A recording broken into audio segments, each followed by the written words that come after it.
Hey, I know your style might have gotten a little off track in 2020, but this is a new year and a fresh new start. Today I'm going to share some style resolutions for 2021.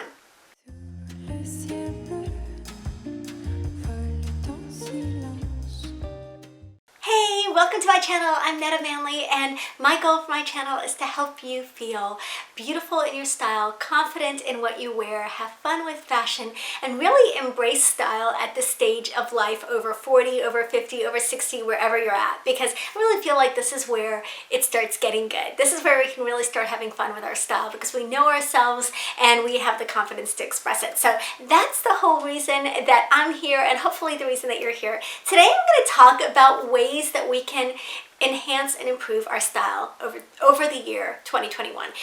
Let's face it, 2020 was kind of a rough year when it comes to style. It was a rough year for a lot of people for a lot of reasons, and definitely our style took a toll, right? Being at home a lot, many of us are at home still a lot, has kind of caused us to rethink our wardrobes, rethink the choices that we're making, look at what we're buying differently, and it just has changed everything, including kind of the daily patterns and rhythm of life, right? But that doesn't mean that it's an opportunity for us to give up on looking and feeling our best. If anything, I feel like this is a time when we need that more than ever. So I'm going to share some style resolutions that I hope you will adapt, at least a couple of these for yourself for 2021, and that they will continue to support you throughout the year so that you can really look and feel and put your best self out there every single day. So you may only want to take on a couple of these. I suggest writing them down on an index card or putting them on a sticky note,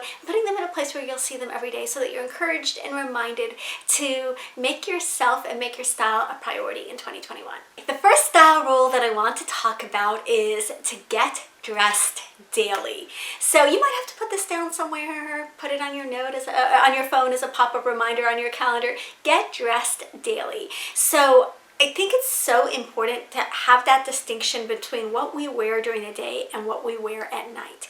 Even if you are not working from home, if you're not working at all, if you're retired or you're stay-at-home parent or spouse, whatever your life scenario is, even if your daytime doesn't require you to get dressed in a specific sort of way, I think it's very important from a mental health perspective and definitely from a style perspective to really separate what we wear during the day and what we wear at night. So we need to get up in the morning and get dressed, whatever that looks like for us. And getting dressed in clothes that make you feel cute and confident is not much harder than getting dressed in clothes that make you feel frumpy and baggy, saggy all day. So it's really just how do you want your day to pan out? Like, how productive do you want to be? How optimistic do you want to be? How positive do you want to be?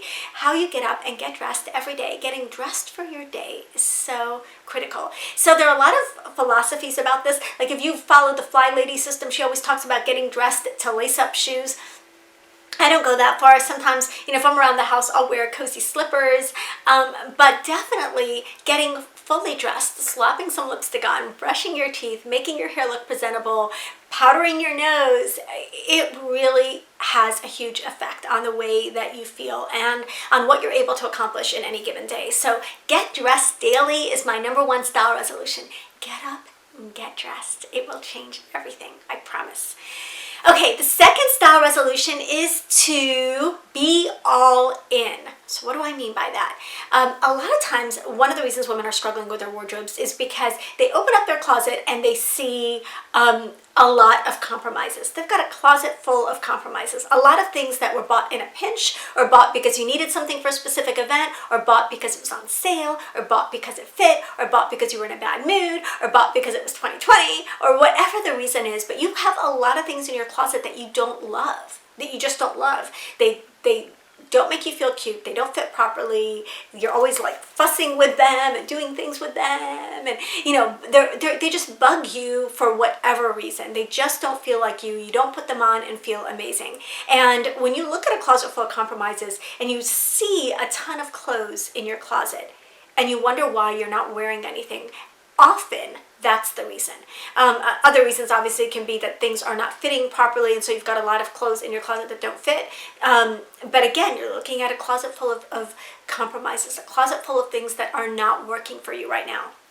And so my suggestion for style resolution is to be all in on everything you buy. You want clothes in your closet that you like 100%, that are really like that, perfect for you. You put them on and you're like, yes, yes, I love this. I love it, love it, love it, love it, love it. I don't have to fuss with it a lot to love it. I don't have to do a lot to it to love it. I just love it. It fits me well. I feel great in it, and I feel confident in it. So you want a closet full of 100%ers. I know that that's a high and lofty goal, especially if right now you're looking at a closet where you don't like anything, or you feel like you don't have hardly anything to choose from. But that needs to be our goal with any new purchase that we make. And really going through your closet right now and weeding out the things that you should get rid of. Just getting rid of those things. And having the things in your closet now, as you're going through this transition, that you're at least 70 to 80% sold on. And then anything new that enters your closet, you want to be all in on. You want to love it 100%. If you don't, it goes back. And my rule is always keep the tags on until you wear it, because we're generally excited to wear new clothes. Provided we have an opportunity to wear them, we're generally excited to wear new clothes. So if we're not wearing them, there's usually a reason, right? So be all in, only choose and only keep clothes that make you feel 100% beautiful and that you love 100%. So that is my second style resolution. The third one is to take a risk. I think it's so important to try something new every few months or so. Like the worst thing I think that can happen to us as we get older is that we end up looking exactly the same now that we looked 10 years ago, 15 years ago, 20 years ago. And that's when we really start feeling very stuck, very bored, very over our wardrobes, over our style. Every few months, consider buying something that's out of your comfort zone. Maybe it's just a funky pair of earrings. Maybe it's a sparkly top. Maybe it's a leather moto jacket. Maybe it's a silhouette you haven't tried before, or a color you haven't tried before, or an accessory or a shoe style that is different to you. Taking a risk in your style keeps your look fresh and relevant and allows you to continue having fun with fashion. And when we have fun with fashion, when we celebrate our own sense of personal style, that's when we can continue to love the way that we look regardless of our age. So taking a risk is the next style resolution that I really think everybody should have this one. Like, I think we should all periodically take risks with our style. Okay, try a trend. This is closely related to take a risk, but this is my fourth style resolution, trying a trend. A lot of times people think that once they hit a certain age, they've got to go all classic with their clothes, and that trends are something that's not for them anymore. It's not for women of a certain age. Women of a certain age should not wear trendy clothes. I think it's more important than ever to wear trends as we get older. So why are trends so important over the age of 40? Because they keep our style, again, like I said with the risk thing, they keep it fresh, they keep it relevant, they keep it contemporary. And if your clothes look contemporary, they are not going to look frumpy, they're not going to look dated, they're not going to look aging. So trends are it's just the way that we adopt trends as we get older that should change, not whether or not we do. So for example, say the trend was head to toe sequins. Well, maybe you feel like head to toe sequins is a little too much for you. I'm making this up, by the way. But you can adopt just a little sequin, or maybe the trend is head to toe color. And instead you just grab a jacket in a beautiful color, and that becomes the way that you try a trend. So you can always try trends at different levels. There are different degrees of buying into a trend, but you have to try new things in your style if you want it to stay fresh and you want to look contemporary. You want to avoid that frumpy factor that we all feel is lurking in the background if we're not on top of it. So really trying a trend is going to be one of the ways to kind of fight that and to continue to look and feel your best. Okay, so that was my next style resolution. Choose a signature. So I think think a signature is such, like, so many women who we look to for, who have great style, have a signature element in their style. It can be a signature color, it can be a signature silhouette, it can be a signature accessory, it can be, you know, your hair can be your signature, your trademark. I really think one of the easiest ways to start this is with a signature color. And if possible, make that signature color something other than black, because black is so neutral and so overused in so many ways, it doesn't really act as a signature, because it kind of just seems like a safe fallback for a lot of people. But if you're going to choose a color as your signature, make it a color, because that's really what's going to start becoming identified with you, and really people are going to say, oh, so every time I see so-and-so, she's in, you know, she's got a signature color. That's a beautiful color on her. That's a color I associate with her. So choosing a signature is a great way to make your style very personal and very identifiable and really, really stylish. So again, color is an easy way to do it, but it can also be a silhouette. It can be accessories. It can be beauty related. It can be the way you do your nails. There are a lot of different ways to incorporate a signature into your everyday look. The next style resolution I want to talk about is finding your neutrals. So I think it's really important that we identify the neutrals that really, really work for our specific coloring, and that we go all in on those neutrals. So you really want a core number of pieces in each of your main wardrobe neutrals. Ideally, the color that's going to be the most neutral for every woman is a color that's close to her hair color. That's going to be the most neutral. It will not clash with you because it matches your hair color. So for me, black or dark brown. You know, for a blonde, it could be taupe or sand or cream. For a redhead, it could be that warm russet brown or, you know, chocolate brown. So choosing a neutral that's close to your hair color is always a safe bet. And depending on your hair color, it can be your dark neutral or your light neutral. So you really want at least 2 neutrals, preferably 3, that show up in really big doses in your wardrobe. So for me, it's black and white, but I also have some navy and gray. So you want a core selection of pieces in your neutrals, and you really want to say, these are my neutrals, and I'm not going to veer towards all the other neutrals, because then you end up with this wardrobe that is so spread out that your style is not as identifiable. So in my opinion, especially if you're getting started or you're building a wardrobe from scratch, obviously all neutrals go with all other neutrals. That's what makes them neutral.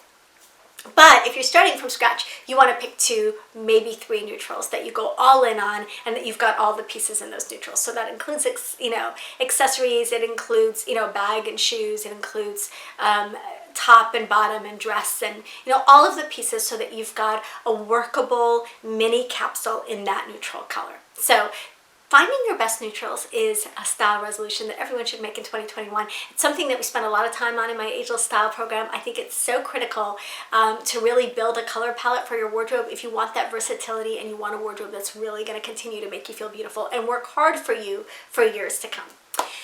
Okay, wear cute shoes. Okay. That's the only time you'll ever hear me sing, but it's so essential, because I can't tell you how often I see outfits where the entire outfit was pulled down by shoes. And it's even made harder now by the fact that we've got an ugly, clunky shoe trend thing going on right now in style. It's not a great time to be looking at, trying to find flattering shoes. So you really ideally want shoes that are not super clunky and that don't make your feet look short, boxy, bring down your legs, make your legs look heavier, all of the things. You really want a streamlined silhouette when you're looking for flattery from your shoes. So the thing that you want to keep in mind when you're looking at shoes is, first of all, how they're going to complement your outfits, but also how they're going to create like a streamlined appearance. Do they lengthen your legs? What kind of clothing silhouettes do you wear? That's going to really determine the type of shoe silhouettes and the shoe styles you should be looking for. So you want something ideally that will enhance your outfits and enhance your body. A lot of times we think about shoes just in terms of style or comfort, and really flattery is a big part of choosing the right shoes for your outfit. So buying cute shoes and wearing cute shoes is another style resolution that I encourage you to take on in 2021. Okay, the next thing is to enhance and embrace your face. So let's face it, this is the first thing that, and in many cases now, if we're on Zoom calls or whatever, the only thing people are saying about us, they're saying our skin, they're saying our makeup, they're saying our glow. And, you know, if you haven't already committed to a skincare routine, there is no time like the present to do it. Just really taking care of your skin. It's one of the few things that we can't easily undo. I mean, if you don't like your outfit, you can change out of your outfit. But if you don't like how your skin is looking and behaving, it takes a lot more work to undo skin damage than it does really to maintain your skin to begin with. So if you haven't already like embraced a skincare routine, I have videos on this and suggestions on my favorite skincare products that I can link below. But it is so critical to just have that skincare routine that you know really is that you're caring for your skin, that you're keeping it youthful, keeping it hydrated, keeping that glow as best as possible, and really taking care of your skin. Sunscreen, sunscreen, sunscreen, sunscreen, sunscreen is the most important thing, even if you're indoors. It's just critical because it's really the way that our skin gets damaged, and so much of what we see as aging comes from the sun. So beyond skincare, we also want to look at makeup. And it doesn't have to be, if you're hanging out at home and you don't find yourself having to do Zoom calls, you're not working from home, you don't have a reason to like put on a full face, don't put on a full face. Put on a 2-step or 3-step quick face that you do just for your family, just for yourself, just to boost your own spirits, just so that you're happy every time you look in the mirror. And it can be as quick as just dusting on a little bit of mineral powder foundation and slapping on some lipstick. That can be it. If you want to add mascara or you want to add a little color to your cheeks, that can be an optional 3rd step. But really having a super, super quick, super like thought, you know, something you don't even have to think about when you're doing your face every single morning. Just having that routine, making it as routine for you as brushing your teeth. Just put a little something on your face, and it will really change the way that you look at yourself and feel all day long. Every now and then I will do a complete makeup-free kind of spa-ish day where maybe I'll do a skincare treatment or maybe I'll do a hair mask or whatever. But the rest of the time, just having a little color on my face just elevates my mood, and when my mood is better, my family is happier. So embrace your face is the next style resolution I want to talk about. Okay, the final one is to update your hair. Says the girl who always wears her hair long and curly. Okay, but obviously with curly hair, my options are a little bit more limited than if you've got a different type of hair texture. My hair is very specific, so I can either go very short or stay very long. But I'm always looking at, you know, color, treatments, hair products. I'm always mixing up my routine a little bit, trying new things, looking at different hair accessories for my hair, and really just trying to make sure that my hairstyle stays fresh and relevant. So I would definitely encourage you every couple of years. This does not have to be an every year, every 6 months kind of thing, but every couple of years, look at your hair. What can you do to update it in terms of color, in terms of cut, in terms of style? Definitely in terms of product or styling tools. There are new cool things coming out all the time that can really help make our hair care routine easier, more effortless, and more effective. So updating your hair is so critical. The last thing we want is to, you know, wake up one day and be like, I've been wearing my hair the same way for 22 years. You know, we want that fresh and current and contemporary look. And really, that's kind of 95% of the style game over 40 is to look fresh, contemporary, and current, because that is the opposite of frumpy. So I hope that this encouraged you to really put your best self out there every single day in 2021. Let's get up, let's get dressed, let's be our best, put our best selves out there, be at our best for ourselves and for the people that we love, and really make this a positive year. We deserve it. We went through a lot in 2020. Let's make 2021 amazing. One of the ways I hope to make it amazing with you is through the Angel Style program. We're getting started with a great, amazing new group of women from all over the world, and it's really the happiest and most supportive style community on the internet, and it's the one where you get the most personal style support from a stylist at the most affordable price. So definitely check that out in the comments below if you haven't already. We would love to have you join us. As always, thank you for sticking around through my videos. I am planning an amazing array of videos for 2021, and I encourage you to stick around if you want support in your style journey and you need a personal style cheerleader. That's what I'm here for. Don't forget to like, hit the notification bell, comment, do all of the things, and I will see you in the next video. God bless.